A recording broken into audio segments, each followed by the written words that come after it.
Hello everybody, my very dear audio friends around the world. It's me, Paul. This is my studio, Warsaw, Poland, my humble YouTube channel. Good to see you again. We're starting different today without my typical intro, because we're gonna have another talk today simply from my AI Watch series. Because I haven't asked that question and I haven't expressed my opinion so far on this topic, and the topic is AI voiceover services.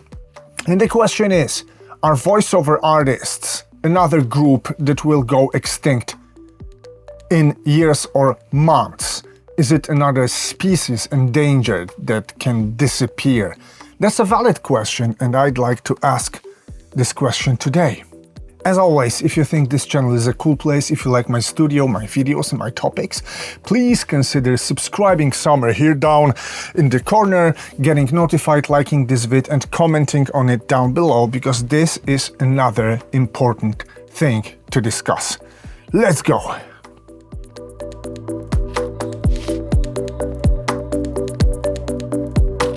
So yeah, the main thing that sparked my question is Artlist with their new voiceover AI service.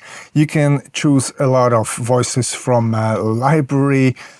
Yeah, there are some of them. You can put your text in English just here to generate it. And before we talk, before we ask some questions, let's test this thing out. So there's this rural voice, for example. They say life's a journey, but they never tell you what kind of road you're gonna find yourself on. Me? I reckon I always knew I'd end up somewhere like this. Nice, expressive voice with this distinctive character. Reveal. From the cutting edge of innovation to the pinnacle of luxury. Okay, precision. In the frozen Arctic, amidst the serene beauty of... Yes, documentary style persuasion. At our restaurant, the vibes rule and taste buds drool. We don't just serve bussin' food, we Yeah, the EQ on this one is not fully natural. I would have to EQ it separately. Professor. Colors are manifestations of light, interacting with matter. Objects absorb certain wavelengths and reflect others. I want to note one thing. All the exemplary videos are very high quality. I don't know if this is AI generated or not, or partially, but this is all really good, high quality. This is all really convincing, I would say. Let's take maybe one more. It's a new day! Rise and shine! I'm gonna take this one. So I have my quota here that I can use, not much. Credits.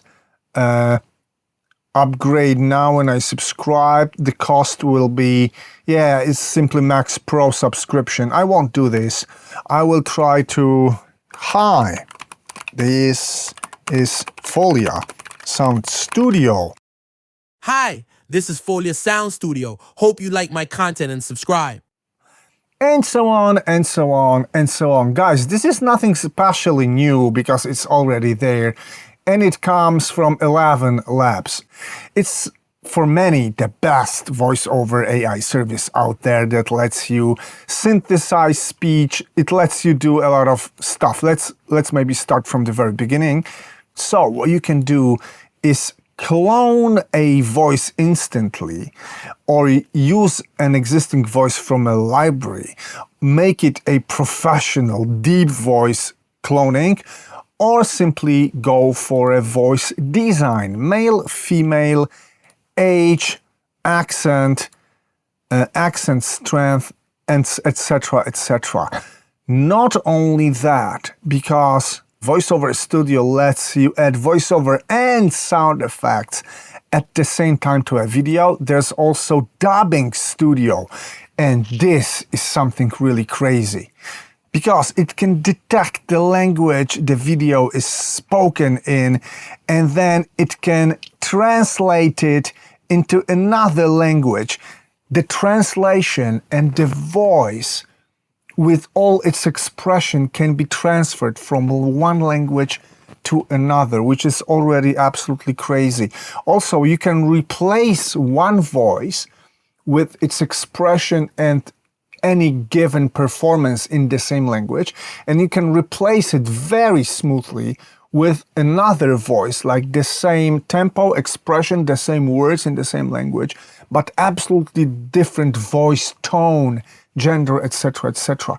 So a lot of stuff is available with 11 Labs and with many other AI services for voiceover work. And it sounds great, right? So that would be my shortest review. Of course, Artlist is promising. It's not too complicated, but it's cool to have it there. 11 Labs is absolutely wow, and there are more and more popping up, and they are all probably wow. But is it really so wow? I'm gonna start with some real advantages of having AI voiceovers on the market before I talk about dangers. There are two obvious pluses in all this, and these are actually great. And the first reason, and I experience this on everyday basis, when I need an actor or a voiceover artist for quick corrections and they cannot reach the studio on time for any reason, I can get their voice cloned and I can generate sometimes a single word to be corrected and replacing it in any media material I'm working on. Actors can license simply their corrections like they were in the studio.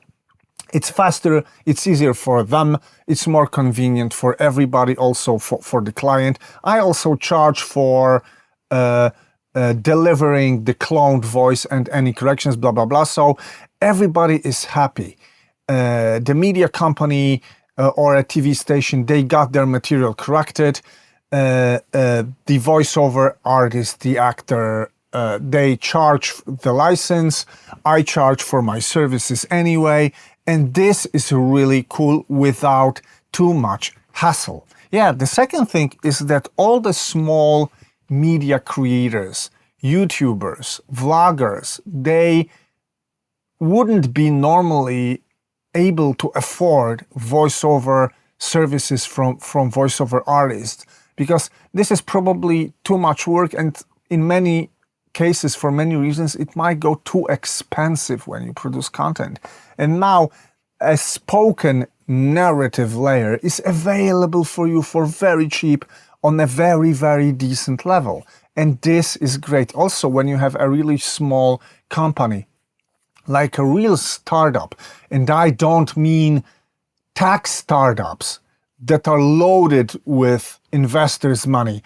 I mean real startups. I would call them real startups, like very small single-person companies with interesting ideas, but with no money, no investors. For them, making a video using some AI content, also AI voice, this is a great way to start, to emerge on the market, to be noticed at all. And AI services allow them to just start to boost anything. And this all feels great. And these two are advantages of having this, because AI voiceovers can help you out when you're a small creator or when you're a living person, a living actor that cannot reach the studio for corrections. But I'm afraid that this is mainly where all the pluses end for the creators. So where are the disadvantages? There's just one, and it's the same as with AI music. A lot of people may lose jobs at the same time. And actually I can see it happening already, because I am working with voiceover artists, and I know that they tend to have less job to do, and also me as the studio, we have less voiceover stuff that we produce, let's say, weekly. Why? Because a lot of tutorials, a lot of explainers coming from big companies even, they simply go AI. We don't need people to read this. We're gonna make it faster.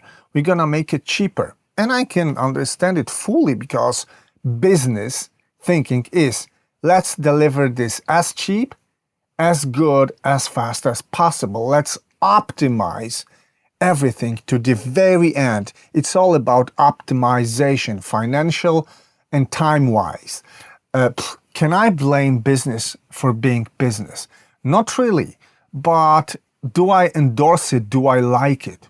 No, because a lot of people who made reading words their profession, they can become obsolete. They can go nowhere in a matter of months maybe or years, because for now these services, they can't let you direct the voice, like make it expressive the way I want it. Read this sentence slow and sad. Let's read the next one with a glimpse of hope. Let's read the third sentence with joy, and let's read the fourth sentence faster and very neutrally, for example. For now, it's not easy to get all this prompting AI, but I can see no reason that AI cannot deliver this in a matter of rather months than years. And then big companies making TV ads, like real worldwide big, let's say big media content, they may quit using real people's voices. That's not only for AI, because AI video services are going crazy. You can generate a lot of stuff, and when you're a producer or a director, you're gonna still be needed to assemble it as a consistent whole. But as a film crew, as an actor, as a DOP, as a makeup artist, lighting technician, dolly grip, etc., you can be as well out in a couple of months. And I will never think it's good, because AI, I know I said it already, is breaking into more and more disciplines of our lives. And the risk here is that it can at some point, uncontrolled, it can break our economy on a large scale, because so far all the civilization and economy was about human-to-human services. Somebody's purchasing something made by somebody else. Of course, processes were automated and etc., but these were processes more like technical or manual processes. Now all the intellectual and artistic processes can be automated on a large scale and incredibly, simply incredibly cheap. And this is something else. So I cannot also agree with the people saying, hey, it's been like that with music all the time. It's been always like this. This is an argument brought up most often in a discussion about AI music. Come on, AI learning algorithms for music, they do what people did for ages. They simply borrow ideas from everywhere and assemble their own stuff. Human artists do the same. They are inspired by each other. Well, yes, on a very theoretical level, but practically, please note one thing. Human to human was just single piece of work. Of course, everybody got inspired. Some people were even stealing music from one another, which was plagiarism, which is called plagiarism, and it's illegal to do this, but it was human to human. A single person could earn its living and sell their artworks to other humans. And this is how it used to be, or was, or has been so far. But now you can aggregate, you can harvest human ideas and human performances to regenerate, reproduce them on a massive scale, very cheap. This is not the same, because even if human to human was inspired or even stolen, which I don't approve in any way, it was still sustainable for human beings. Right now, what is happening right now in the AI world, also with voiceover artists, can exclude human creators for good, can make them permanently unemployed and unneeded. And this is a huge difference. This is like a civilizational difference, because culture and arts are becoming something else just in front of our eyes. We're witnessing a huge, huge shift in arts and culture. They stop being human. What we called art and culture or human performance so far, right now, seriously is becoming simply digital content. And it's not good, and I will never approve it. And I will warn about it also in the voiceover world, that it's going to deprive humans of, it's going to strip them to zero from what they do, how they earn their living. That's going to break economy at some point. And it's simply unfair and inhuman, simply, to go this way. And fortunately, I believe in the voiceover world, there are some very simple solutions. And I hope anybody can hear me here, and that the governments, organizations are working on this. It would be really, really cool if cloning voices was based only on real human, existing human voices, on living and active voiceover artists' work. So that whenever somebody chooses your voice to generate, you're gonna get a small license fee for that. Let's make it small, because you're gonna go massive. Thousands of or millions of people gonna use your voice. But this is the way I can see this happening in a fair way. Let's go cheap for the creators. Let's make it all subscriptions like it is now, but let's make it human in the very background and at the very basis, so that every human voiceover artist is still there and is still provided and can still earn his living from what he learned throughout the years and what he loves doing. Because we want to be happy. We want to do things that we love. We don't want to be deprived of it. We don't want to be robbed from our passions that can make our livings. Yeah, so that's it. That would be my kind of review slash rant slash video essay about voiceover art based on this new Artlist voiceover service. And I hope, guys, you somehow like what I say, that you can relate to this, you agree maybe, and I hope anybody decisive can hear voices like mine. And anyway, I'm interested in your opinion on things on this one as well. There are a lot of voiceover artists out there probably also listening to me. Guys, tell me down below in the comments, do you experience decline in your business? Are there less and less companies and people needing your voice and paying you for your voice? I really need to know this. And all the voiceover engineers, recordists, same story.